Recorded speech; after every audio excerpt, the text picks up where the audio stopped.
நண்பர்களே, இந்த நேரத்தின் மிகப்பெரிய பிரேக்கிங் நியூஸ் நேராக அந்த கடலின் ஹை வோல்டேஜ் ஜோனில் இருந்து வருகிறது. அங்கே இந்தியா எடுத்திருக்கும் ஒரு அதிரடி முடிவு இந்த நேரத்தில் முழு உலகத்தையே அதிர்ச்சியில் ஆழ்த்தி வைத்திருக்கிறது.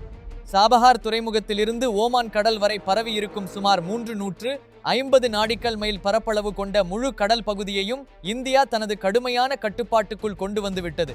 இந்த முழு கடல் மண்டலம் இப்போது ஒரு வகையில் முழு பாதுகாப்பு மண்டலமாக மாற்றப்பட்டுள்ளது. கடந்த 24 மணி நேரத்துக்குள் இந்தியா எடுத்திருக்கும் வேகமான மற்றும் ஆக்ரோஷமான நடவடிக்கை ஒன்று மிகவும் தெளிவாக சொல்லுகிறது. இது வெறும் கண்காணிப்பு அல்ல, இது நேரடி கட்டுப்பாட்டை நிறுவும் ஒரு பெரிய ஆபரேஷன். இந்திய கடற்படை இப்போது அதிகாரப்பூர்வமாக இந்த ஆபரேஷனை தொடங்கிவிட்டது. INS விக்ராந்த் தலைமையில் பல சக்தி வாய்ந்த போர்க்கப்பல்கள் இந்த முழு பிராந்தியத்திலும் ஆக்டிவ் மோடில் செயல்பட தொடங்கிவிட்டன. ஒவ்வொரு நிமிஷமும் ஒவ்வொரு நகர்வும் மிக கூர்மையாக கண்காணிக்கப்பட்டு வருகிறது. சமீபத்திய தகவல்களின்படி இந்தியா சுமார் 250 நாடிக்கல் மைல் கொண்ட ஒரு முக்கிய கோர் ஏரியாவை முழுமையாக தனது கட்டுப்பாட்டில் இருப்பதாக அறிவித்துள்ளது. அந்த வரம்புக்குள் எந்த சந்தேகமான அல்லது அடையாளம் தெரியாத இயக்கமும் இந்தியா ஒருபோதும் அனுமதிக்காது என்று தெளிவாக அறிவிக்கப்பட்டுள்ளது. இந்த முடிவு எடுக்கப்பட்ட நேரமும் மிகவும் முக்கியமானது. ஏனெனில் கடந்த சில மணி நேரங்களாக இந்த கடல் பகுதியிலும் சாபஹார் துறைமுகத்திலும் தொடர்ந்து ஊடுருவல் முயற்சிகள் நடந்ததாக தகவல்கள் வந்து கொண்டே இருந்தன. ரேடியோ கம்யூனிகேஷனில் எந்த தெளிவான பதிலும் கிடைக்கவில்லை. இதன் பின்னர் இந்திய கடற்படை ஒரு நிமிஷமும் தாமதிக்காமல் மிகப்பெரிய நடவடிக்கையை எடுத்தது. சந்தேகமான செயல்பாடுகளில் ஈடுபட்டிருந்த 5 போர்க்கப்பல்களை சுற்றி வளைத்து இப்போது தனது கட்டுப்பாட்டுக்குள் கொண்டு வந்துள்ளது. இந்த 5 கப்பல்களும் மிகவும் சந்தேகமான சூழ்நிலையில் இருந்தன. அவற்றில் எந்த நாட்டின் கொடியும் இல்லை, எந்த அதிகாரப்பூர்வ அடையாளமும் இல்லை. பலமுறை ரேடியோ அழைப்புகள் விடப்பட்டும் எந்த பதிலும் வராததால் இந்திய கடற்படை தனது ஆயுதம் ஏந்திய கப்பல்களின் உதவியுடன் அந்த கப்பல்களை 4 திசைகளிலும் முற்றுகையிட்டு மிக துல்லியமான ஆபரேஷன் மூலம் கைப்பற்றியது. இந்த நடவடிக்கை அனைத்தும் சர்வதேச விதிமுறைகளுக்குள் தான் நடந்தது.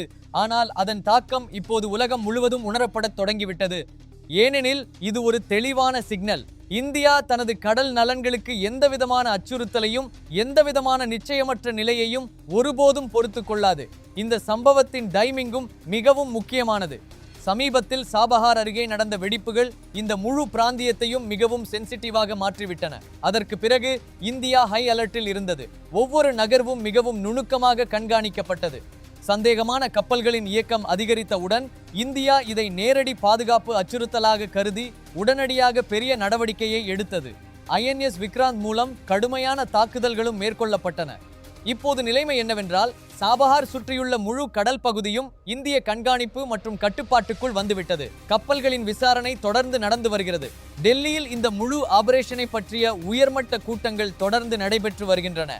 வெளியுறவு அமைச்சகமும் பாதுகாப்பு அமைச்சகமும் இணைந்து ஒவ்வொரு முடிவையும் எடுத்து வருகின்றன.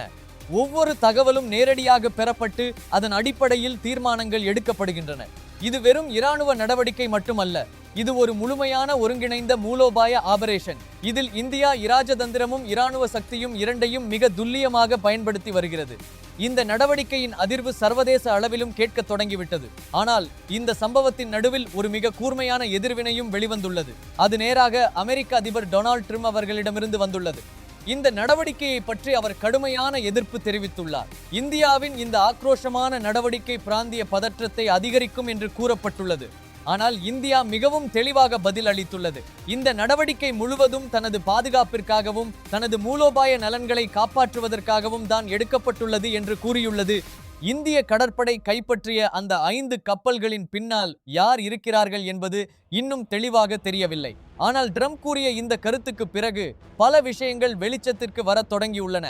இந்த சம்பவம் இங்கேயே முடிவடையவில்லை. ஹார்மோஸ் நீரிணையிலும் நிலைமை மிகவும் கடுமையாக மாறி வருகிறது. இந்தியாவை அழுத்தத்தில் வைக்க முயற்சி நடந்தது என்பது இப்போது தெளிவாக தெரிகிறது.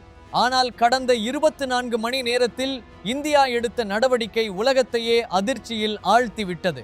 INS Vikrant, INS Thawar, INS Talwar போன்ற போர்க்கப்பல்கள் எடுத்த நடவடிக்கைகள் இப்போது மிகவும் முக்கியமானதாக மாறியுள்ளன. இந்தியாவின் கமாண்ட் சென்டர் எடுத்த தீர்மானங்கள் இந்த ஆபரேஷனின் திசையை மாற்றிவிட்டன. இந்த முழு சம்பவத்தின் பின்னணி என்ன, இதன் விளைவுகள் என்ன என்பதை நாம இந்த வீடியோவில் முழுமையாக புரிந்து கொள்ளப் போகிறோம். நண்பர்களே, இந்த நிலையை முன்பு நடந்த சம்பவங்களோடு இணைத்து பார்த்தால் முழு படம் தெளிவாக தெரியும். ஹார்மோஸ் பகுதியில் இந்திய கப்பல்கள் சிக்கியிருந்த போது இந்தியா INS சென்னை மற்றும் INS கொல்கத்தாவை அனுப்பி நிலையை கட்டுப்படுத்த முயன்றது. ஆனால் இப்போது இந்தியா வெறும் தனது கப்பல்களை காப்பாற்றுவது மட்டுமல்ல, முழு கடல் பாதையையும் பாதுகாக்கும் நிலைக்கு வந்துவிட்டது. ஏனெனில் இந்தியாவின் கச்சா எண்ணெய் மற்றும் எல்பிஜி சப்ளைகள் இந்த பகுதியை மிகவும் அதிகமாக சார்ந்திருக்கின்றன. இதனால் இந்த கடல் பாதை இந்தியாவுக்கு ஒரு உயிர்நாடி போன்றது. அதனால்தான் இந்தியா மிகவும் தெளிவாக ஒரு செய்தியை உலகிற்கு அனுப்பியுள்ளது. சாபஹார் மற்றும் அதனை சுற்றியுள்ள கடல் பாதைகள் இந்தியாவின் ஸ்ட்ராட்டஜிக் முன்னுரிமை. இங்கு எந்தவிதமான அச்சுறுத்தலும் அனுமதிக்கப்படாது. இப்போது இந்த முழு ஆபரேஷன் ஒரு புதிய கட்டத்திற்குள் நுழைந்துள்ளது. இந்திய கடற்படை இப்போது வெறும் கண்காணிப்பை மட்டும் செய்யவில்லை, முழு ஆதிக்கத்தையும் நிறுவியுள்ளது. இந்தியாவின் அனுமதி இல்லாமல் எந்த கப்பலும் இப்போது இந்த பகுதியில் முன்னேற முடியாது. இது ஒரு முழுமையான ரியல் டைம் கடல் கட்டுப்பாட்டு ஆபரேஷனாக மாறியுள்ளது. இதற்கிடையில் இந்தியா தனது மெரைன் கமாண்டோக்களை முழு சக்தியுடன் செயல்படுத்தியுள்ளது. சிறிய கப்பல்கள், நீர்மூழ்கி கப்பல்கள் அனைத்தும் இந்த ஆபரேஷனில் இணைக்கப்பட்டுள்ளன. மேலும் ஊடுருவல் முயற்சிகள் இன்னும் தொடர்கின்றன என்ற தகவலும் வெளியாகியுள்ளது. சில வேகமான சிறிய கப்பல்கள் இந்த கட்டுப்பாட்டு மண்டலத்திற்குள் நுழைய முயன்றன. ஆனால் இந்திய கடற்படை அவற்றை உடனடியாக தடுத்து நிறுத்தியுள்ளது. இந்த அச்சுறுத்தலை கருத்தில் கொண்டு இந்தியா தனது வான்வழி பாதுகாப்பையும் பலப்படுத்தியுள்ளது. ரட்பேல் போர் விமானங்கள் தொடர்ந்து அந்த பகுதியை சுற்றி கண்காணித்து வருகின்றன.